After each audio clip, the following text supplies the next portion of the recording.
Jesus wasn't a one-man band whilst down here on earth, but he invested heavily in a group of young men who came to be known as his disciples. This group of young and seemingly unqualified men would be trained by the greatest teacher for 3.5 years, and then following his death, they would go to turn the world upside down. The first disciples that Jesus would call would be right here by the side of Lake Galilee.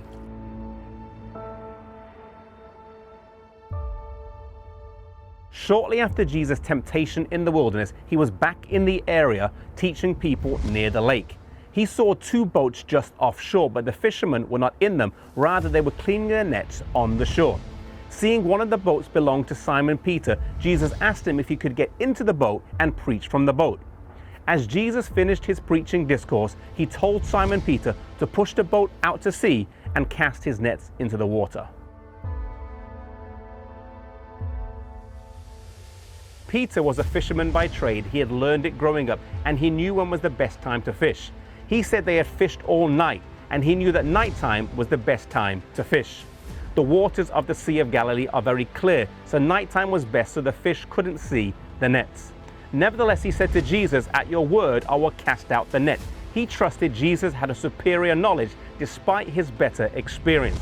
As they went out into the lake and cast their nets, the Bible says they became so full of fish that they almost were at breaking point.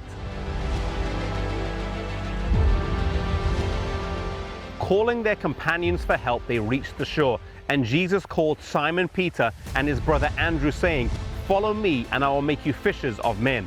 He then went to James and John, the sons of Zebedee, who were in their boats mending nets, called them, and they left their father and followed Jesus.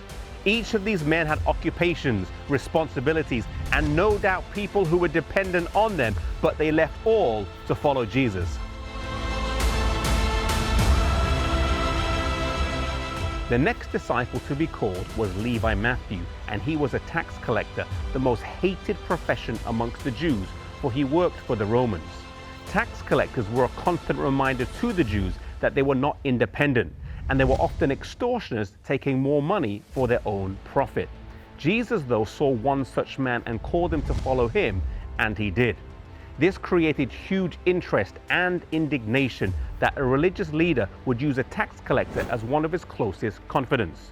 Matthew was different to the first 4 disciples. He was wealthier and more educated, but he was a societal outcast.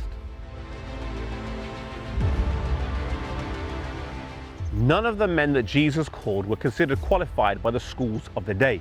Jesus, though, saw something in each one of them that could be molded and shaped. He saw a teachable spirit, a willingness to learn, a humility, and a recognition of his divinity. Jesus chose people from a wide variety of professions, and today God is calling for you to be his disciple. We don't have to have letters behind our name. We don't have to come from an honored profession. Our job or our family might carry stigma. Yet today, if we submit to Jesus, we can be a disciple of his.